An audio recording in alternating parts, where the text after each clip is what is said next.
This isn't just about a bunch of rocky islands in the middle of the sea. This is about power, pressure, and the possibility of war. Chinese naval warship 621. This is Philippine Navy warship Lima Sierra 507.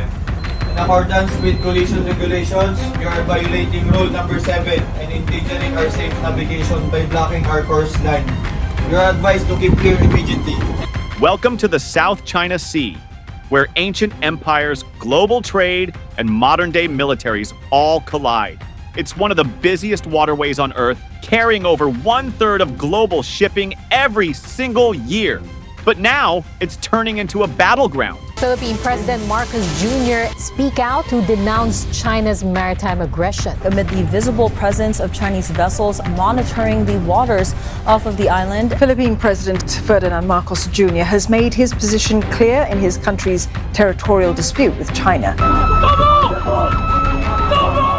In June 2024, the world watched in disbelief as Filipino sailors were injured during a tense standoff at Second Thomas Shoal. Who was behind it? Chinese Coast Guard and maritime militia, flexing force in waters international law says don't belong to them, and that's not a one-off. These provocations are part of a bigger pattern, one that's pushing the Philippines to fight back. China's massive territorial claim, marked by the infamous 9-dash line, now quietly turned 10-dash to swallow up Taiwan too, has been declared illegal by a 2016 international ruling. But Beijing doesn't care. Its outposts are expanding, Coast Guards getting more aggressive, and the maritime militia practically weaponized.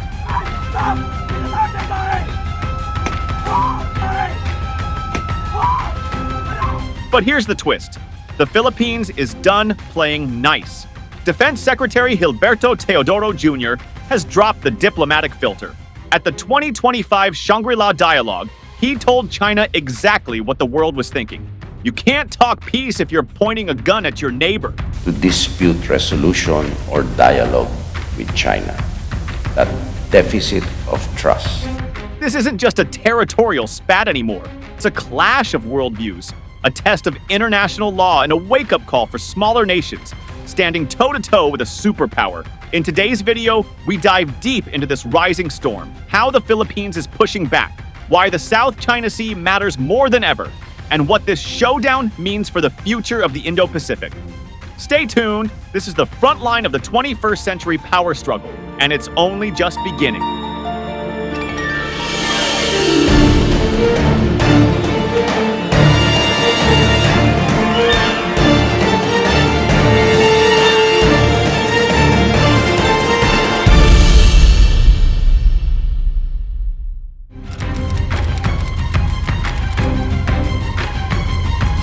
The most prominent and highly publicized confrontation between Philippine Defense Secretary Gilberto Teodoro and Chinese representatives unfolded at the Shangri-La Dialogue in Singapore on June 1st, 2025. As Asia's premier defense summit, the dialogue serves as a crucial arena where regional powers articulate their security agendas. Secretary Teodoro not only delivered a major speech, but also participated in a plenary session that quickly escalated into a high-stakes war of words. On both the main stage and in hallway encounters, Teodoro found himself face-to-face with Chinese military officers and individuals identifying as journalists, many of whom advanced narratives strongly aligned with Beijing's official stance on the South China Sea and the Philippines' growing alignment with the United States. The immediate flashpoint came when Senior Colonels Zhang Qi and Qi Depeng of China's National Defense University directly posed provocative questions to Secretary Teodoro during the plenary session. These questions, echoing the Chinese Communist Party's CCP talking points, cast the Philippines as a disruptive actor in the South China Sea and a proxy of Washington's Indo-Pacific strategy. The United States is selling more arms to this region and setting up more military bases in the Philippines. So, if the proxy war in Europe needs to be ended, are you concerned that a proxy war in Asia might be launched? Others on the sidelines, claiming to be journalists, confronted Teodoro and other Philippine officials with similarly charged queries. This sparked a rare and defiant response from the secretary, who used the platform to issue a searing indictment of China's actions and narrative strategies. In response, Teodoro's tone was strikingly unapologetic, firm, and occasionally sardonic, a departure from the traditional diplomatic restraint often seen in such settings. He declared a profound deficit of trust with China as the core obstacle to resolving maritime disputes, stating unequivocally, "For dialogue to be effective, it must be coupled with trust. China has a lot of trust building to do to be an effective negotiating partner." He also rejected the repeated framing of the Philippines as an American pawn, asserting Manila's independent foreign policy. "We are sovereign countries," he said, "not proxies in a great power rivalry." First, the comparison between the Philippines, Malaysia, and Vietnam. Let us not forget that while we are members of ASEAN, we are sovereign countries, each with its own territorial integrity and sovereignty. He emphasized that Philippine resistance in the West Philippine Sea stems not from geopolitical alignment, but from China's expansive and legally baseless claims, referencing the ever-evolving 9, 10, or 11 dash line Beijing asserts without international legal standing. The Philippine position on the West Philippine Sea is not a function of Sino-American strategic rivalry. Instead, it is caused, no doubt, by the overreach of the Chinese Communist Party, of which the most glaring evidence is the 9, 10, or 11 dash line that has absolutely no basis in international law. Teodoro didn't stop there. He openly mocked attempts by some questioners to masquerade as journalists, calling them out as potential intelligence operatives or propaganda agents. He highlighted instances where Chinese state media used selectively edited footage, such as clips portraying AFP Chief General Romeo Bronner Jr. as avoiding questions, to discredit Philippine officials. Teodoro dismissed these tactics as deliberate disinformation efforts. Sa mga kababayan natin, nandito po tayo ngayon sa Singapore sa Shangri-La Dialogue kung saan nagmi-meeting ang mga defense ministers at saka mga chiefs of staff ng buong mundo. Wala dito ang China. Ayaw nila magpunta. Ngunit may mga nagpapanggap na journalist na hinahabol kami ni CS.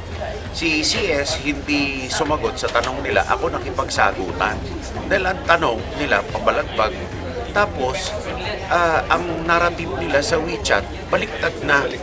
Yan ang mga gawain ng China dito.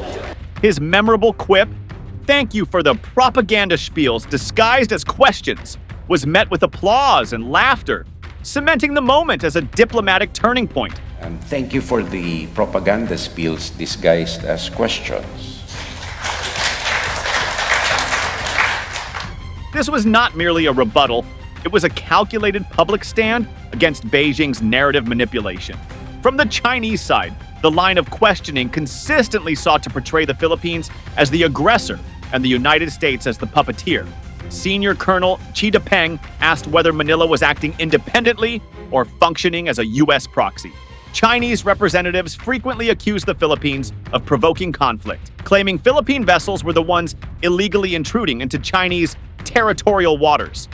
This is China Luzon, Vessel 5901. I'm performing law enforcement duties on the jurisdictional waters of the People's Republic of China. The so-called award for South China Sea arbitration is illegal and invalid. Even when calls for dialogue were made, they were presented through a prism of conditionality, that is, only on China's terms. Through platforms like the Global Times, Chinese media followed up by accusing the Philippines of stirring up trouble at sea, positioning China as a patient yet firm defender of regional order. In framing their narrative, Chinese officials employed several coordinated strategies. First, they painted Manila as the provocateur, stirring conflict at the behest of the United States. Second, they delegitimized Philippine sovereignty by casting its foreign policy as externally dictated. Third, they presented China as a lawful actor, merely conducting legitimate patrols within its claimed maritime territory. And finally, they used information warfare tactics, including discrediting officials with selectively edited videos and sending agents disguised as journalists to shape international discourse. This exchange is far more than a diplomatic squabble. It is a powerful symbol of the Philippines' new assertiveness under President Marcos Jr. and a snapshot of the broader contest for influence in the Indo-Pacific. The commitment of both our countries to continue to work together to maintain the peace in the Indo-Pacific region within the South China Sea. Secretary Teodoro's unapologetic performance marked a rare and public confrontation of Beijing's narrative in an international forum.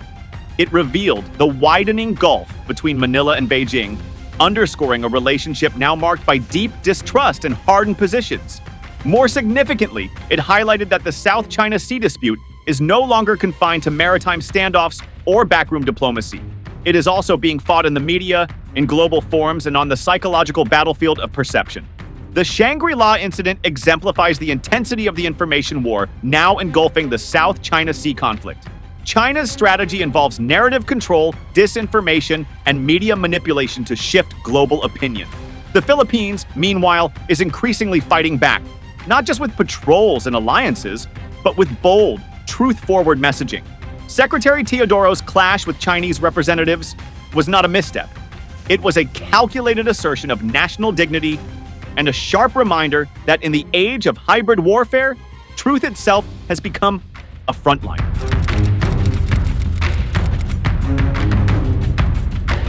The Philippines' assertive stance in the South China Sea, particularly evident during the Shangri-La Dialogue in June 2025, reflects a broader strategic shift under President Ferdinand Marcos Jr.'s administration. Defense Secretary Gilberto Teodoro's confrontations with Chinese officials are emblematic of this assertive transparency approach, aiming to expose and counteract China's gray zone tactics through public diplomacy and strengthened alliances. Secretary Teodoro's firm responses to Chinese provocations are not isolated incidents, but part of a deliberate strategy to uphold the Philippines' sovereignty and territorial integrity. By publicly addressing and challenging China's actions, the Philippines seeks to galvanize international support and highlight Beijing's aggressive maneuvers in contested waters. This approach underscores a commitment to transparency and the rule of law, contrasting with China's opaque operations in the region. The Philippines has intensified its maritime activities within its exclusive economic zone, EEZ, particularly in the West Philippine Sea. Regular resupply missions to the BRP Sierra Madre at 2nd Thomas Shoal have been met with increasing aggression from Chinese vessels, including water cannon attacks and dangerous maneuvers. Notably, on May 22, 2025, the Philippine Bureau of Fisheries and Aquatic Resources reported that China's Coast Guard fired water cannons and sideswiped its vessel, the BRP Datu Sande, during a marine scientific research initiative near Sandy Cay, endangering civilian lives. In response, the Philippines has conducted joint maritime exercises with allies such as the United States, Japan, Australia, and New Zealand. For instance, on February 5, 2025, a multilateral maritime cooperative activity, MCA, was conducted within the Philippines' exclusive economic zone, demonstrating a collective commitment to regional security. The Philippines has actively pursued and strengthened defense partnerships to bolster its security posture. United States, the Enhanced Defense Cooperation Agreement, EDCA, has been expanded, with new sites announced in strategic locations such as Cagayan and Palawan. Additionally, the Balikatan military exercises in April-May 2025 involved over 14,000 troops, showcasing enhanced interoperability between the two nations. Japan, a Reciprocal Access Agreement, RAA, was ratified by the Philippine Senate in December 2024, allowing for joint military training and operations. New Zealand, a Status of Visiting Forces Agreement, was signed in April 2025, facilitating troop deployments and joint training exercises.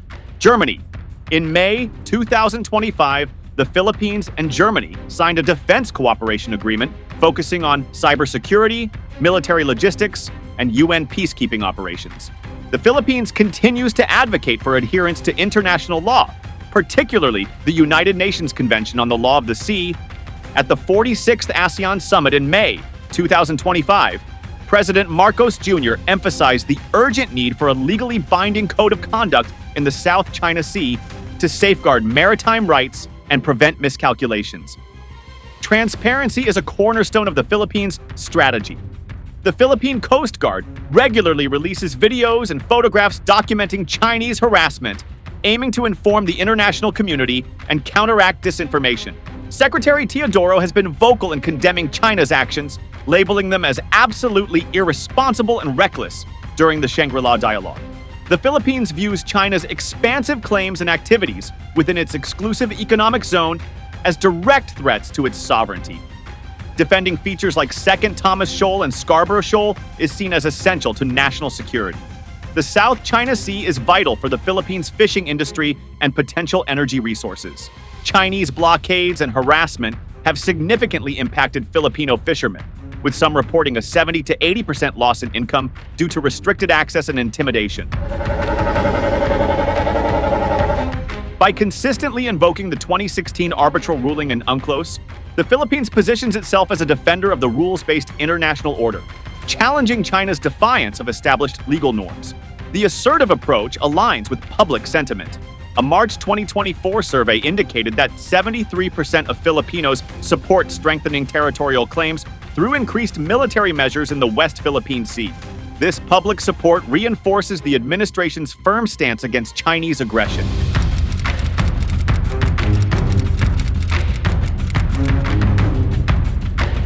In recent months, Chinese maritime aggression in the West Philippine Sea has escalated dramatically, shifting from gray zone intimidation to outright confrontation. Chinese Coast Guard, maritime militia, and even People's Liberation Army Navy plan vessels have been operating aggressively around key Philippine-held features. Incidents at Second Thomas Shoal, Scarborough Shoal, and Sandy Cay have involved ramming, water cannon assaults, and most alarmingly, physical boarding and disarming of Filipino naval personnel, such as the June 17, 2024 clash where Chinese CCG personnel wielded bladed weapons, injuring Filipinos during a resupply run. These aren't isolated standoffs. They reflect a sustained pattern of harassment, with China reinforcing its presence through large-scale naval deployments like the Liaoning Carrier Strike Group operating east of Luzon, signaling broader strategic encirclement. In response, Defense Secretary Gilberto Teodoro has led a sharp pivot away from the previous administration's muted approach. He's not only condemned these incidents in blunt terms, calling them brazen, illegal, and reckless, but has made assertive transparency a cornerstone of Manila's counter-strategy. By publicly releasing footage of confrontations and challenging Chinese narratives head-on, Teodoro is leveraging international law and media exposure to build global pressure against Beijing. At the 2025 Shangri-La Dialogue, he dismissed insinuations of the Philippines being a U.S. proxy, stressing national sovereignty and the CCP's overreach. Crucially, he hinted at undisclosed contingency options, while reaffirming both self-reliance and alliance commitments. A calibrated message of deterrence without overcommitting to direct escalation. These direct naval confrontations carry serious regional implications. The risk of miscalculation is dangerously high, especially given the chaotic nature of close-quarters maritime interactions.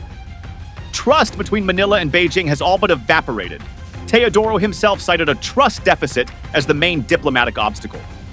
As China's provocations intensify, Southeast Asia edges closer to greater instability. ASEAN unity is fraying, military buildups are accelerating, and external actors like the US, Japan, and Australia are being pulled deeper into the fray. What began as territorial disputes now resembles a slow, burning flashpoint for Indo-Pacific power competition, with the Philippines no longer on the defensive but actively striking back, militarily, diplomatically, and in the battle of global narratives. Thank you for tuning into our channel. If you enjoyed the video, please remember to like, share it with your friends, and subscribe to our channel for more in-depth analysis of global issues.